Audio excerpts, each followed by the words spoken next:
Istri baru wafat, anak ikut tewas dalam kecelakaan bus CLS, sang ayah lemas menahan duka.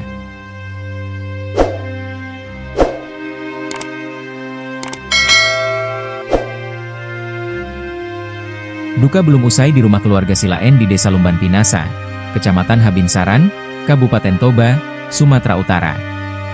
Baru 9 hari setelah kepergian sang ibu, kini keluarga harus kembali melepas putra kedua mereka, Atta Sila N, 31, yang menjadi korban kecelakaan maut bus CLS di Padang Panjang, Sumatera Barat, Rabu, 7 Mei 2025. Duka mendalam menyelimuti keluarga dan kerabat mendiang Atta Sila N.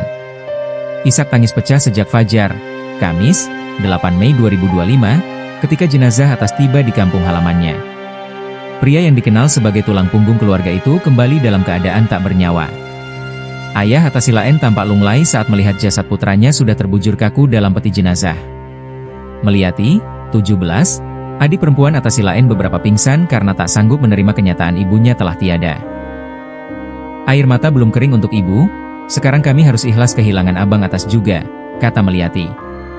Ia berjanji tetap melanjutkan sekolah dan membantu ayahnya bertani demi kelangsungan hidup mereka. Jenazah Atta Sila N tiba di kampung halaman pukul 7 WIB dan langsung dimakamkan di ladang keluarga, bersebelahan dengan makam ibunya. Karangan bunga di pusara sang ibu bahkan belum layu saat tanah baru kembali dibuka. Dalam balutan adat Batak, keluarga dan warga desa berkumpul menyampaikan penghormatan terakhir, menandai babak pilu dalam kehidupan keluarga sederhana ini. Marlinton Huta Barat, 35, kerabat yang tinggal dekat lokasi kejadian, menjadi orang pertama dari pihak keluarga yang tiba di RS Bayangkara Padang. Saya langsung ke TKP begitu mendengar nama Atta Sila N masuk daftar korban, ujarnya. Ia juga memastikan semua dokumen dan proses administrasi selesai agar jenazah bisa segera dipulangkan. Atta Sila N dikenal sebagai pribadi yang periang, pekerja keras, dan sangat berbakti kepada orang tua. 5 tahun terakhir, ia bekerja sebagai operator alat berat di Jakarta. Hasil kerjanya menjadi tumpuan ekonomi keluarga yang hidup dari bertani. Namun, saat ibunya divonis sakit paru-paru parah pada September 2024, Atas membuat keputusan besar yakni meninggalkan pekerjaannya dan pulang kampung demi merawat sang ibu. Ia membawa ibunya ke Medan, tinggal di sebuah kos kecil dekat RS Adam Malik agar perawatan berjalan optimal. Semua tabungannya ia curahkan untuk pengobatan ibunya. Sayangnya, harapan itu kandas. Ibunya menghembuskan napas terakhir pada Minggu, 27 April 2025. Selama ini abang Atas yang selalu menjaga ibu. Aku dan abang sama-sama menjaga ibu sampai akhir, tutur Meliati, 17, adik bungsunya, dengan suara bergetar. Setelah pemakaman ibunya pada Rabu, 30 April 2025, Atas berencana kembali merantau ke Jakarta. Keputusan kembali ke Jakarta ia ambil demi masa depan keluarga.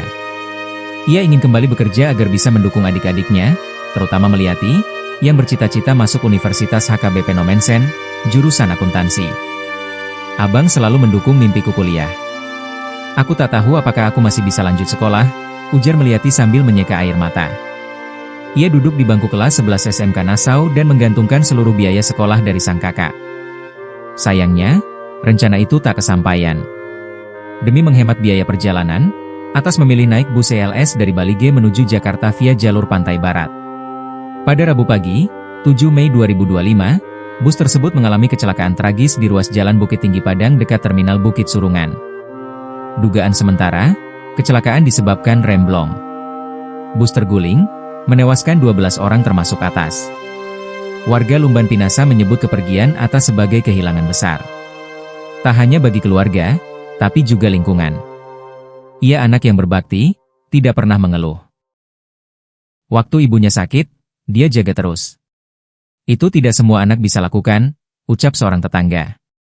Kini, beban berat dipikul sang ayah dan 3 saudara Atas lainnya. Namun mereka yakin, semangat Atas tak akan hilang sia-sia. Ia sudah menjalankan tugasnya sebagai anak.